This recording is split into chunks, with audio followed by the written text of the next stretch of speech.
Amen. Hey, vous pouvez prendre place. Qui est heureux d'avoir un beau tapis blanc ce matin? Cette semaine, je ne sais pas pour vous, mais moi, j'ai été un petit peu surprise. Je trouve qu'on a eu tellement un bel automne que ça m'a pris par surprise. Donc, on n'avait pas nos pneus d'hiver. Non, non, maintenant on les a. Merci Seigneur. Mon homme et mon beau-père ils ont placé ça dans la neige, justement, parce que oui, cette semaine, ça nous a, en tout cas, nous, ça nous a surpris, mais j'en ai entendu qui sont prévoyants, qui avaient déjà tout en place. Les wipers d'hiver, tout le kit. Hey, bravo à vous autres. Est-ce qu'il y en a qui étaient un petit peu plus que moi, un peu plus surpris, qui ont dû prendre un rendez-vous chez le... Ah ouais, hein? Il y en a pas mal. Moi, j'ai été sortir les boîtes de manteaux d'hiver, les tucs, etc. Ça a été un petit peu le chaos cette semaine, mais on aime la neige. En tout cas, avec mes enfants et tout ça, on en profite, on va jouer dehors. Est-ce qu'il y en a qui font du ski ici, dans la place, qui en profitent un peu des sports d'hiver, un peu patin, quelque chose, pour essayer de enjoy un petit peu l'hiver, parce qu'on s'entend que c'est long parfois. Hein? Je vous encourage à trouver peut-être quelque chose, des marches dehors, bien habillées, mais trouver quelque chose qui va vous faire profiter de l'hiver. Si on ne se connaît pas, mon nom à moi, c'est Andréelle. Je suis une des pasteurs ici sur le comité pastoral. Et puis, je suis vraiment heureuse d'être avec vous ce matin. Je pense que j'ai un message que Dieu a mis sur mon cœur pour nous, pour notre Église, pour le futur aussi. Je ne sais pas si vous saviez, mais l'an prochain, roulement de tambour tout le monde, l'an prochain, on va fêter 50 ans de l'Église chrétienne de Rosemère. Je ne sais pas pour vous, mais ce n'est pas rien au Québec d'avoir une Église qui est là encore, d'avoir vu Dieu agir fidèlement pendant 50 ans. C'est juste extraordinaire. Et je crois que Dieu a été fidèle pendant ces 50 dernières années-là.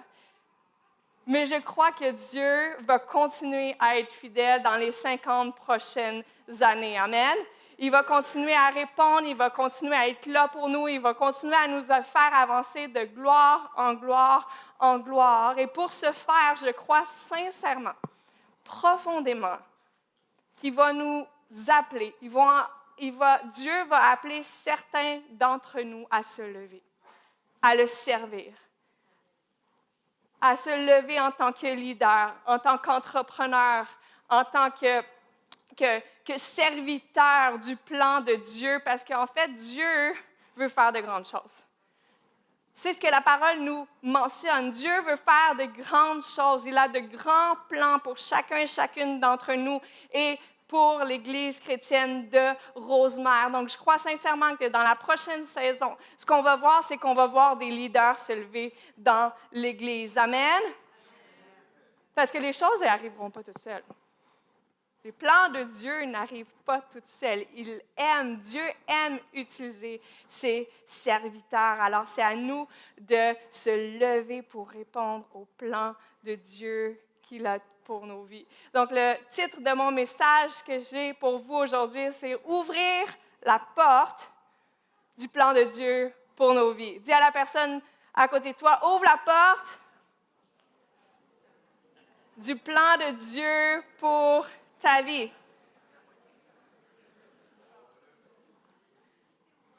Aujourd'hui, on va creuser dans la parole de Dieu. Je vais vous mettre un petit peu dans le contexte. On va parler un peu plus de Pierre, qui est un disciple, qui était à la base, en fait, un pêcheur, en fait. Puis, Pierre, en fait, au niveau de sa trait de personnalité, c'est quelqu'un qui est très passionné, qui est un peu impulsif même parfois. Il agit avant de réfléchir et souvent avec ferveur, puis il ne pense pas trop et puis là, hop, il regrette un peu, mais il est quelqu'un qui est franc, qui est direct, qui n'a pas peur de dire les vraies choses, de dire tout haut ce que les autres pensent tout bas. Donc, on va regarder à une histoire qui se situe dans Jean 21, mais avant de rentrer dans le texte, je vais vous mettre un petit peu dans le contexte.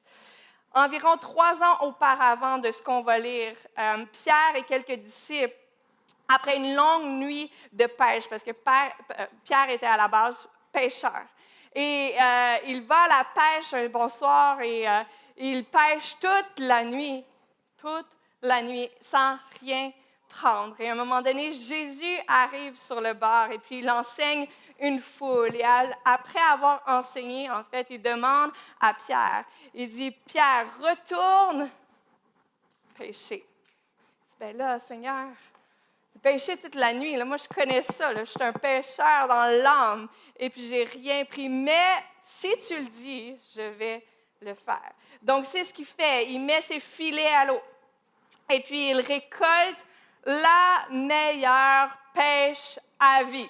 Les filets se déchirent, il a du poisson en masse tellement que les autres barques ils doivent venir et puis l'aider à tirer ces filets-là qui sont beaucoup trop lourds. Et donc, à ce moment-là, Pierre vit le meilleur changement de carrière ever.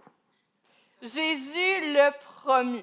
Jésus lui dit, « Voilà que tu étais pêcheur de poissons, mais moi, je veux te créer pêcheur d'hommes. » Et donc, il est devenu un des disciples de Jésus à ce moment précis. Et il a été témoin à partir de ce moment-là des miracles, des prodiges, des enseignements que Jésus lui apportait. Et il était un des 3 disciples les plus proches de Jésus. Et là, dans Jean 21, le passage qu'on va se mettre à creuser ensemble, on se retrouve dans un moment où, dans sa vie, tout a basculé. Tout a basculé parce que là, Jésus vient juste d'être mort et ressuscité. Et là, les disciples et Pierre sont perdus. Ils sont un peu dans le néant, sont incertains de ce qui va se passer parce que Jésus n'est plus toujours avec eux comme il l'était auparavant. Alors, il arrive là et puis Pierre, dans sa personnalité un peu impulsive, il dit, « Ben moi, je retourne à la pêche. Je retourne à ce que je connaissais auparavant. » Beaucoup disent que c'est comme un signe d'abandon de ce que l'appel de ce que Dieu avait mis sur sa vie, un signe d'abandon du plan de Dieu qu'il avait sur sa vie. Mais moi, j'ose croire, et d'autres personnes disent qu'en fait, s'il se disait, finalement, au fond de lui, si je retourne à l'endroit où Jésus m'a trouvé il y a 3 ans de ça, si je retourne simplement là où j'ai eu un appel sur ma vie, si je retourne à ce moment-là ou à cet endroit-là où j'ai connu le plan de Dieu pour ma vie, peut-être est-ce que Dieu va me reparler. Peut-être est-ce que Jésus va remettre un peu de feu, le feu que j'avais au début en moi pour agir pour lui, si je retournais juste à l'endroit où Jésus m'avait parlé au tout début. Il y en a certains d'entre nous ce matin qui se retrouvent peut-être dans une impasse comme justement Pierre et ses disciples se retrouvaient à ce moment-là. Je veux vous dire, il faut juste simplement retourner parfois à l'endroit où Dieu nous a appelés, à l'endroit où Dieu nous a parlé, à l'endroit où Dieu nous a mis quelque chose de précis sur notre cœur afin qu'il puisse le raviver. Et on lit ici justement, là ils sont perdus, ils sont partis pécher, ils sont retournés vers ce qu'ils connaissaient auparavant, pêcheurs de poissons. Et qu'est-ce qui se passe dans versets 5 et 6? Jésus leur dit, « Hey les enfants, est-ce que vous avez pris du poisson? » Et il leur répondit, « Non. » Je sais pas, moi j'aurais peut-être pas répondu juste non. J'aurais dit, « Hey là, tu vois bien notre poisson. » Hey, un matin, après avoir passé toute la nuit à essayer de pêcher, j'aurais pas simplement répondu non. Mais eux, ils ont été sages dans leur réponse. Et Jésus leur dit, « Jetez le filet à droite de la barque et vous en trouverez. » Ils jetèrent et prennent tellement de poissons qu'ils ne peuvent plus tirer le filet de l'eau. Je ne sais pas pour vous, mais pour moi, c'est comme un déjà-vu en ce moment. Il se repasse la même chose que lorsqu'ils ont rencontré Jésus. Et Jésus vient tout juste d'être ressuscité. Je me dis, Seigneur, tu n'aurais pas pu choisir une autre façon d'épater ton monde? Non, mais tu viens juste de ressusciter d'entre les morts. Tu aurais pu faire tomber des poissons du ciel, tu aurais pu en faire pousser dans un arbre. Ou justement, j'ai vu dernièrement le film passer, c'est faire tomber des hamburgers. Non, il pleut des hamburgers, c'est ça le titre en français. Je me dis, le Seigneur aurait pu faire ça. C'est un bon film pour enfants, d'ailleurs, c'est bien drôle. Mais Dieu aurait pu faire n'importe quoi, mais il a décidé de faire un rappel sur le premier miracle qu'il a fait en choisissant ses disciples. Pourquoi? Parce qu'il voulait leur rappeler qu'il est le même hier, aujourd'hui et à jamais pour toujours. Dieu, parfois, se répète dans nos vies, mais c'est parce qu'il veut nous rappeler qu'il est toujours le même, qu'il veut répondre à ce que nous avons besoin. Et je crois aussi qu'il a utilisé les disciples à ce moment-là parce que Dieu aime nous impliquer dans l'équation de ces miracles. Dieu aime faire des miracles par l'entremise de ce que nous avons entre les mains. Les disciples, qu'est-ce qu'il y avait en ce moment? Ils n'étaient pas dans la foule, ils n'étaient pas nulle part, ils étaient dans leur barque avec leurs poissons. Alors, qu'est-ce qu'ils avaient entre les mains en ce moment-là? Des filets. Ils avaient des filets. Est-ce que je peux vous dire ce matin, Dieu désire utiliser ce que nous avons entre les mains. Maintes et maintes reprises dans la Bible, Dieu utilise ce que ses serviteurs ont entre les mains. Moïse avait un simple bâton. Et qu'est-ce qu'il fait? Il l'utilise en tant qu'instrument de puissance pour pouvoir faire agir ses miracles à travers lui. David et Goliath, qu'est-ce qui se passe avec une lance et des cailloux? Est-ce que c'est pas épatant, ça, parfois? Je ne sais pas, mais Goliath, il était habitué de se battre. Et lui est arrivé avec sa lance et ses 5 cailloux pour combattre Goliath. Le petit garçon avec son lunch, simplement un lunch, et il a nourri une foule, des centaines et des centaines de personnes. Les serviteurs à Canaan arrivent avec des jarres d'eau. Et Jésus fait quoi? Il les transforme en vin. Toutes ces personnes-là sont arrivées avec qu'est-ce qu'ils avaient entre les mains. Et 2 Corinthiens 5, 20 nous dit, « Nous faisons donc les fonctions d'ambassadeurs pour Christ comme si Dieu exerçait par nous. » Dieu aime utiliser ce que nous avons entre les mains. Arrêtons d'attendre que nous soyons d'être meilleurs ou d'essayer d'avoir plus avant de s'investir auprès de notre royaume. Dieu veut utiliser ce que tu as en toi. Il veut t'utiliser même si tu n'es pas encore parfait, parce que, hey, juste vous dire, on ne sera jamais parfait.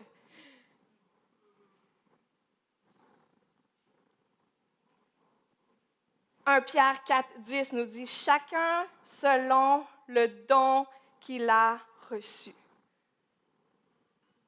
Mon premier point aujourd'hui, c'est le plan de Dieu pour nos vies utilisera les dons et les talents que nous possédons déjà. Les filets qu'ils ont utilisés font en fait référence aux dons, aux talents, aux ressources que nous avons déjà.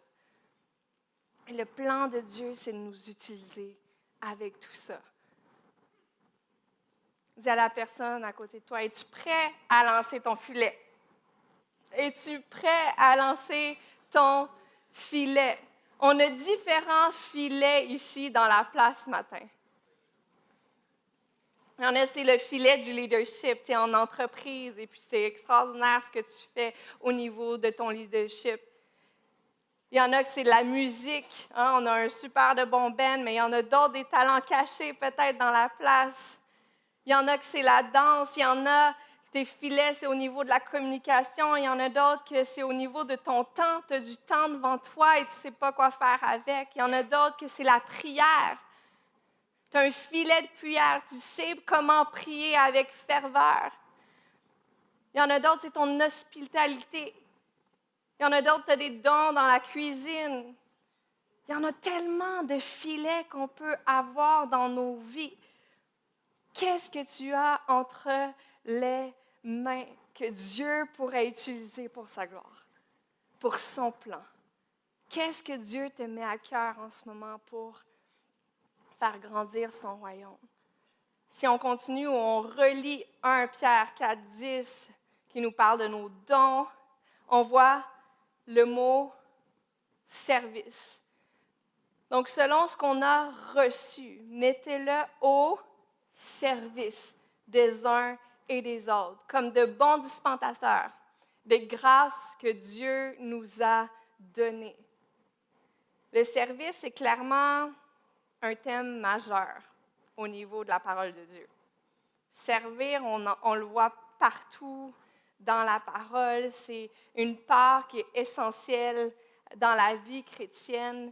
Et c'est fou, je ne sais pas pour vous, mais moi, je sais que le service dans ma vie, j'ai commencé à servir à l'Église, j'avais, je pense, 15 ou 16 ans, et depuis, je n'ai jamais lâché, que ce soit à l'Église, mais aussi dans mon attitude de cœur.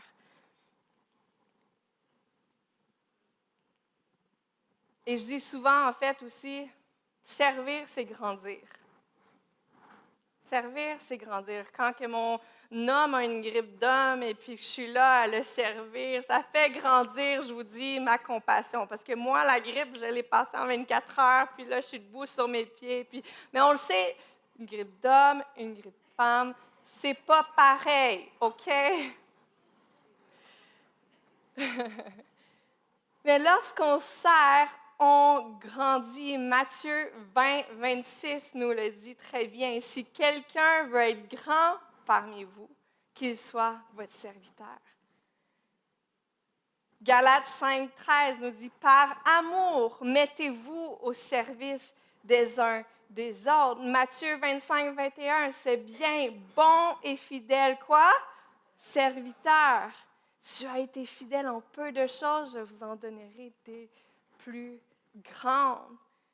Le plan de Dieu, c'est qu'il désire qu'on ait des cœurs de serviteurs. Désire qu'on ait des cœurs de serviteurs. On peut dire tellement de choses par rapport à ça, par rapport à comment être serviteur, mais je veux creuser un petit peu dans un des termes grecs, parce que serviteur provient de 3 différents termes, un en hébreu, puis 2 autres en grec, mais on va approfondir le mot grec diakone. Je ne sais pas si je le dis bien. Okay. Diakoné, qui veut dire, en fait, se mettre au service de quelqu'un, prendre soin, d'aider quelqu'un. Et le mot qu'on connaît un petit peu plus aujourd'hui ou qu'on utilise au sein des entreprises ou des organismes à but non charitable, c'est en fait le bénévolat. C'est souvent ça qu'on va... Parce qu'en fait, le service, je peux dire, je vais au restaurant et ma serveuse me servit telle affaire et je l'ai payée pour... On s'entend que le service aujourd'hui, ça peut être nuancé selon si on va magasiner et puis j'ai été aidée par le préposé, il m'a servi, right? Et il m'a aidé dans qu'est-ce que je recherchais, etc. Mais ces gens-là sont tous payés pour qu'est-ce qu'ils font. Mais là, on parle vraiment de quelque chose qui est totalement bénévole, totalement, on donne et on ne s'attend pas à recevoir en retour. On donne de bon cœur. Et c'est fou parce que là, je vous ai lu toutes sortes de versets, j'en ai lu que quelques-uns qui parlaient du service et comment être disposé, etc. Comment notre cœur doit être disposé, comment Dieu nous appelle à être serviteurs et avoir un cœur de serviteur. Mais moi, je trouve ça toujours épatant lorsque je fais mes recherches et je bâtis mon message et je recherche toujours à voir où est-ce qu'on est rendu aujourd'hui en 2025 par rapport à ce que la Bible le dit. Qu'est-ce que les recherches mentionnent de ce que la Bible disait il y a 2025 ans de ça? Et justement, les recherches prouvent que c'est fou, mais que le service nous fait littéralement grandir. Juste par rapport aux étudiants, il y a une étude qui a été sortie qui prouve que lorsque les étudiants donnent du temps en bénévolat, il y a une plus grande satisfaction de vie. il y a un plus grand sentiment de connexion sociale. Et il y a une meilleure auto-efficacité, une meilleure capacité à réussir. Là, je comprends un petit peu mieux. J'ai beaucoup de demandes de jeunes adolescents qui sont au secondaire et qui m'arrivent avec leurs papiers. J'ai des heures à faire de bénévolat. Les enseignants, les écoles ont compris en fait que lorsqu'un lorsqu'un jeune donne du temps pour autrui, il grandit dans sa capacité sociale, il grandit dans sa satisfaction de vie et il grandit dans ses capacités de réussir.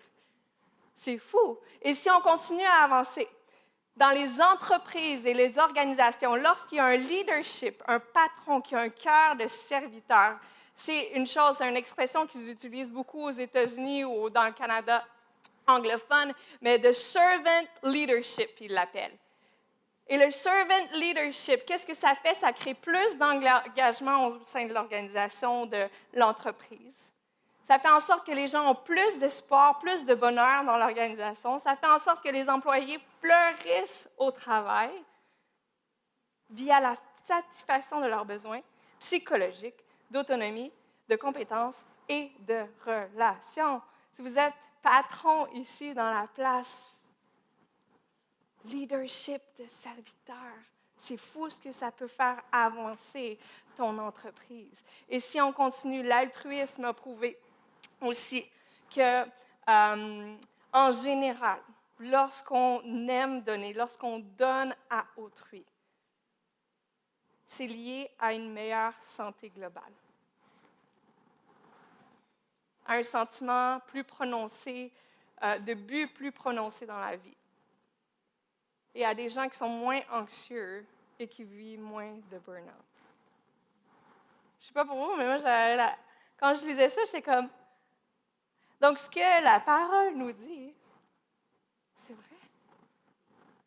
C'est puissant. Servir, c'est grandir.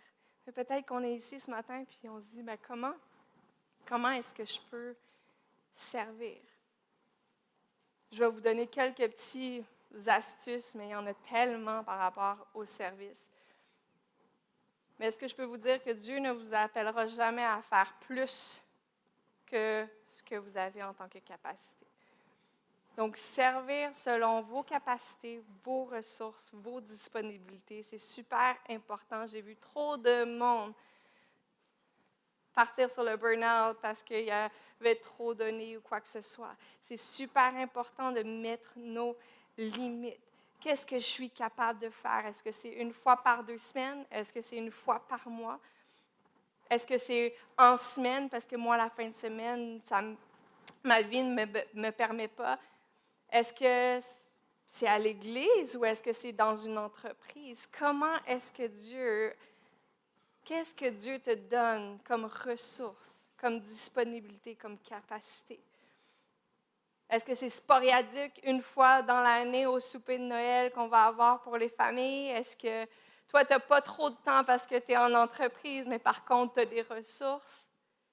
Qu'est-ce que Dieu met en toi? Quelles sont les capacités, les ressources et tes disponibilités? Comment servir avec fidélité, engagement et obéissance?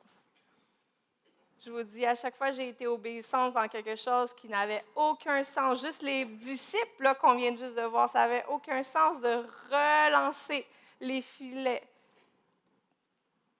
une autre fois. Mais ils l'ont fait et regardez ce qu'ils ont obtenu par la suite. Dieu veut nous bénir dans notre obéissance, ou Dieu veut nous utiliser et bénir les autres autour de nous dans notre obéissance, dans notre fidélité. Lorsqu'on s'engage, engageons-nous jusqu'à la fin. Servir, comment servir là où il y a des besoins. Si tu ne sais pas trop par où commencer, commence juste là où il y a un besoin. Je ne sais pas si vous avez vu dernièrement, mais on a notre cher pasteur Michel qui a été derrière la console pendant quelques semaines, puis il le fait avec de bon cœur, puis c'est extraordinaire. Mais je ne sais pas si vous avez vu, on a plein de serviteurs comme ça extraordinaires qui servent depuis des années. Et moi, ça m'émeut. Je ne sais pas pour vous, mais moi, ça m'émeut de voir une Église qui est là depuis 50 ans et que depuis les 10 dernières années, il y a encore des gens qui sont en feu pour servir Dieu. C'est magnifique, mais est-ce que je peux vous dire que pasteur Michel n'est pas là par coïncidence derrière la console? C'est parce qu'en fait, il y a des besoins à l'Église. L'Église ne se fait pas seule. Elle se fait ensemble, elle se fait. Mais j'ai utilisé le mot besoin, mais est-ce que je peux vous dire que c'est beaucoup plus une opportunité de servir Dieu? C'est une grâce de servir Dieu. Luc 10, 2 nous dit, « La moisson est grande, mais il y a peu d'ouvriers. » C'est un privilège de servir Dieu, mais est-ce que je peux vous dire, il y a de la place pour chacun d'entre nous? Oui, il y a des serviteurs qui sont là depuis très longtemps, en fait.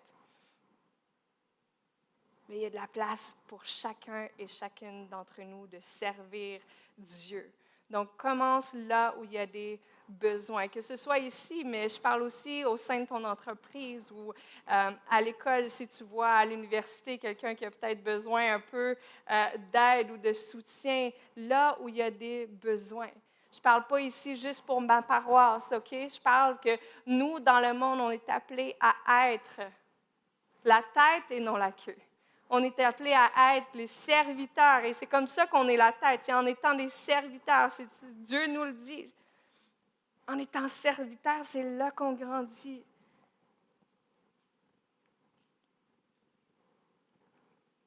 Deutéronome 28, 13 nous le dit, nous sommes la tête et non la queue. Et si on continue, comment servir? Donc, j'ai dit là où on a des besoins. Et est-ce que je peux vous dire aussi, on n'a pas besoin d'être parfait pour servir les autres, pour avoir un cœur de serviteur. Trop souvent, j'ai entendu « Ah ouais, je vais régler telle chose dans ma vie avant de commencer à m'impliquer à l'Église. » Est-ce que je peux vous dire, Jésus, lorsqu'il a choisi ses disciples, il a dit « Venez et suivez-moi. » Il n'a pas dit « Va passer ton bac en théologie, tu reviendras me voir dans 5 ans. Puis si tu as des bonnes notes, là, je vais voir si tu passe le test à devenir un de mes disciples. » Et pourtant, Jésus était parfait. Mais il ne recherche pas la perfection en nous. Non, pourquoi? Matthieu 4, 19 nous dit « Suivez-moi et je ferai de vous des pécheurs d'hommes. » Je ferai de vous. Donc, mettez-vous à l'action et Dieu, à travers vous, à travers vos actions, va commencer à vous transformer, vous challenger, vous diriger. J'ai ma petite cocotte qui a commencé, à chaque fois qu'on fait du ménage, elle veut s'impliquer. Hein, ça fait partie de l'apprentissage, elle veut faire partie, elle veut nous servir, elle veut faire comme nous. Et est-ce que je peux vous dire que quand je sors le balai, c'est son truc préféré, soit le balai ou la balayeuse, mais le balai, elle aime ça. Mais est-ce que je peux vous dire que quand je passe le balai puis qu'elle arrive, qu'elle veut m'aider, le tas que j'ai fait, il ne reste pas vraiment là. Il se disperse partout, elle fait ça un petit peu n'importe comment, mais ça fait partie de l'apprentissage. Et c'est la même chose avec nous. On ne réussira pas du premier coup. Dieu veut nous modeler à son image avec le temps, mais il faut se mettre dans l'action. Donc, pas besoin d'être parfait parce qu'en fait, finalement, ce n'est pas par nos propres forces, mais par les siennes. Est-ce que je peux vous dire aujourd'hui, je me tiens devant vous, pas par mes propres forces, mais par les forces de Dieu en moi. Parce que pas plus loin que cette semaine, on a été fracassés par la superbe gastro à la maison. Donc, j'ai donné aucun hug à personne. Je suis là avec mes coudes. Mes enfants sont restés à la maison parce que oui, on est généreux, mais peut-être pas. On va se garder une petite gêne avec les bactéries de la gastro. On ne veut pas investir personne. On est ici parce que Dieu nous donne la force d'être là. Dieu veut te donner la force dans ta saison en ce moment pour passer par-dessus. Et la dernière chose de comment est-ce qu'on peut servir, servons ensemble. J'ai lu un jour que le dauphin était plus fort que le requin. Ça m'a vraiment épaté. Et donc, j'ai poursuivi ma lecture par rapport à ça et je me suis dit, bien voyons, il me semble que le dauphin est un peu plus petit, plus cocasse, il a de l'air ricaneux, il n'a pas de l'air aussi fort que le requin avec ses dents et puis qui m'a l'air féroce. Et en fait, alors que je lisais, je réalisais que le dauphin en soi, physiquement parlant, seul, n'est pas nécessairement plus fort, mais c'est parce qu'ils fonctionnent et ils se tiennent toujours ensemble, en banque de dauphins. Ils ne sont jamais seuls. Ils font équipe ensemble. Et est-ce que je peux vous dire que l'Église, nous sommes plus forts lorsqu'on est ensemble. Nous allons plus loin lorsque nous sommes ensemble. Nous tenons le coup parce que quoi? Parce que nous sommes ensemble. 1 Corinthiens 3,9 nous dit « Car nous sommes ouvriers avec Dieu. Vous êtes le champ de Dieu, l'édifice de Dieu. » Paul ici parle du travail d'équipe, en fait, dans l'Église. Et certains plantent, d'autres arrosent, mais c'est Dieu, en fait, qui fait croître toutes choses.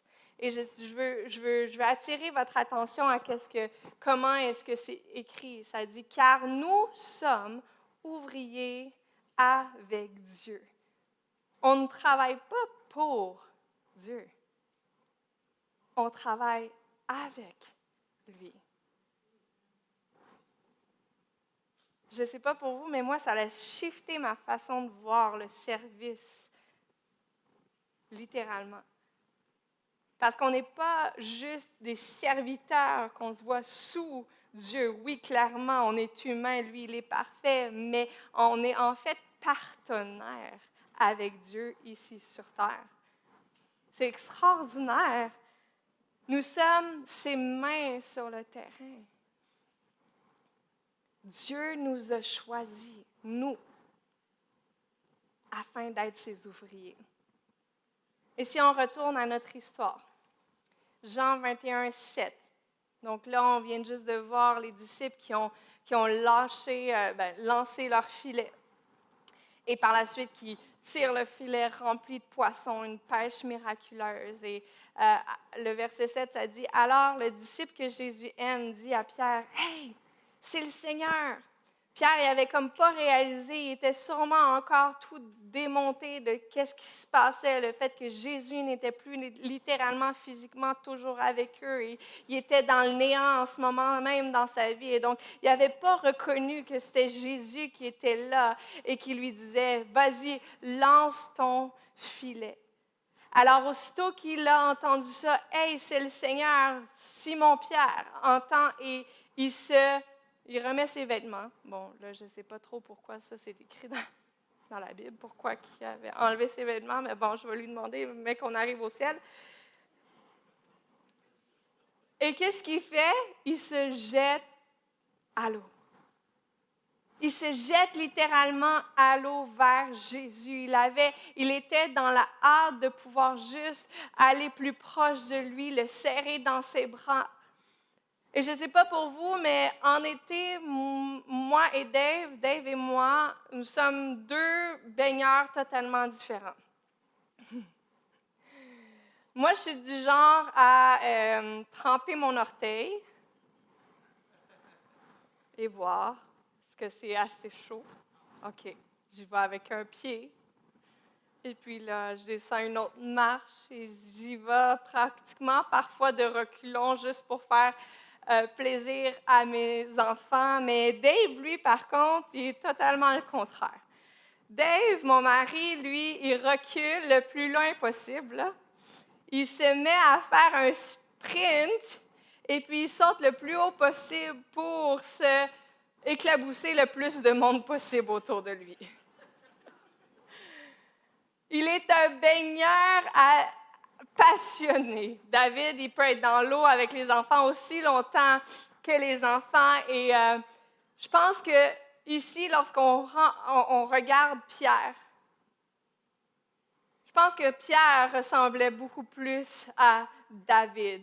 Il était passionné, il était excité, il était impatient d'être proche de Jésus. Comment est-ce que nous sommes en ce moment dans notre saison de vie? Comment est-ce qu'on va vers Jésus? Est-ce qu'on y va avec passion? Est-ce qu'on y va de reculons? Est-ce qu'on y va par habitude ou par hâte vers Jésus? Je ne sais pas pour vous, mais moi, ce que je sais, c'est que le plan de Dieu, c'est qu'il veut connecter avec nous. En fait, ce qui se passe ici, Jésus et les disciples s'en vont vers lui, qui était déjà sur le bord de la rive. Et Jésus avait déjà planifié d'avance un repas pour eux. Il n'avait pas besoin de produire un miracle, mais il le fait quand même. Et il avait déjà un barbecue de préparer pour eux sur la rive. En d'autres mots, il nous attend afin qu'on connecte avec lui. Il est toujours là. Malgré notre situation, qui n'a peut-être pas de l'air de ce qu'on avait de l'air il y a 5 ans ou 10 ans, malgré notre santé, malgré tout ce qui peut se passer, le plan de Dieu, c'est toujours de connecter avec nous.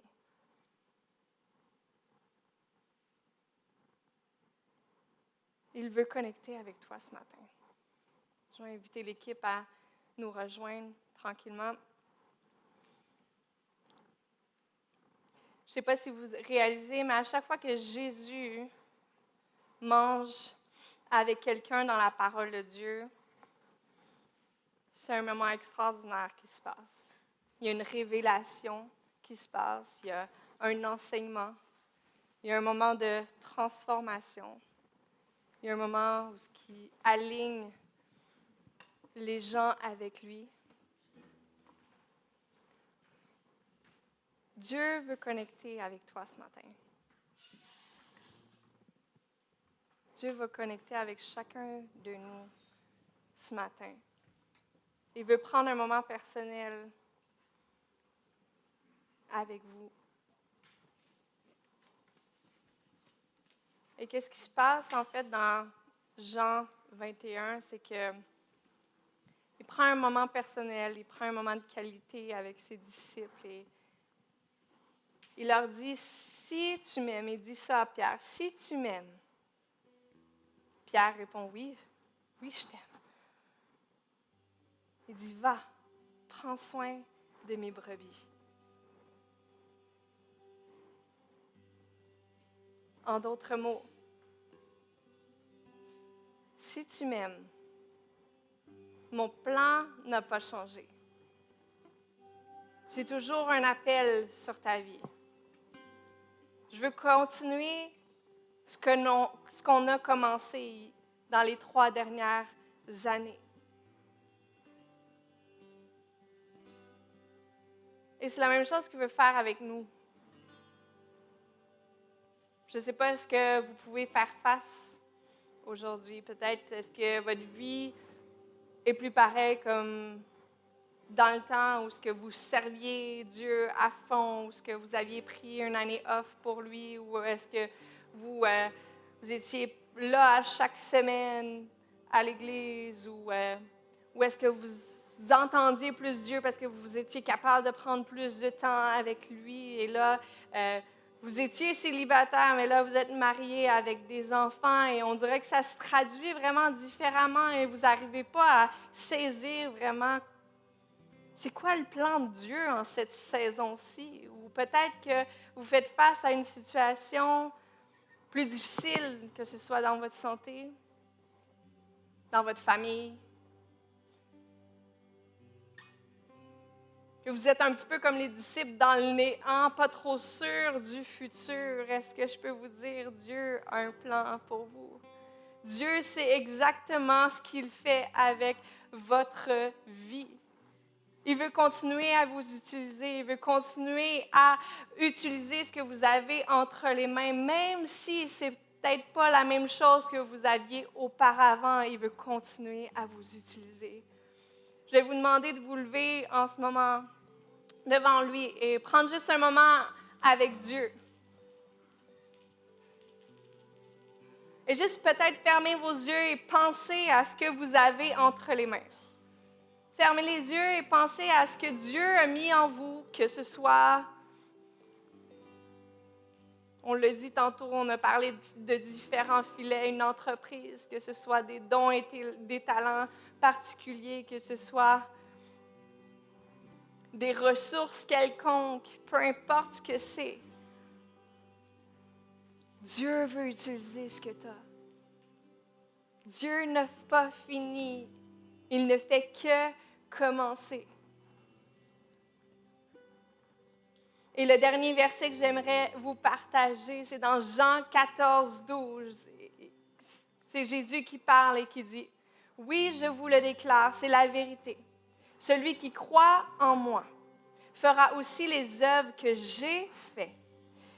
Et il en fera même de plus grandes parce que je serai au Père. » Tantôt, j'ai commencé en disant, Dieu a de grands plans pour chacun de nous. Dieu a des grands plans pour l'Église chrétienne de Rosemère. Dieu a des grands plans pour nos vies. Mais est-ce qu'on va se dire, oui, prends mes filets, Seigneur. Oui, prends-moi. Oui, Seigneur Jésus, je veux entendre le plan que tu as pour ma vie. C'est simplement ça que ça prend afin qu'il puisse agir à travers nous. Alors, on va louer ensemble et je crois vraiment que Dieu va parler à nos cœurs ce matin. Seigneur Dieu, merci pour qui tu es.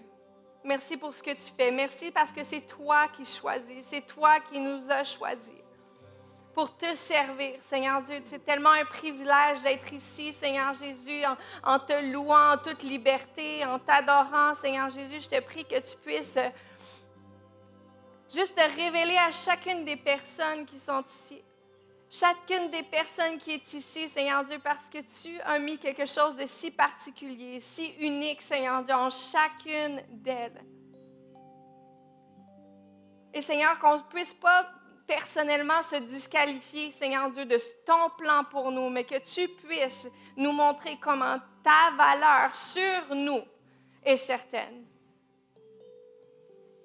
Seigneur Dieu, je te rends gloire pour ce que tu vas faire aujourd'hui et en cette saison et dans les prochaines semaines qui vont passer, les prochains mois, Seigneur Dieu. Merci d'agir puissamment comme un Dieu grand qui agit dans nos vies. C'est dans le nom précieux de Jésus que nous avons prié. Tout le monde dit Amen.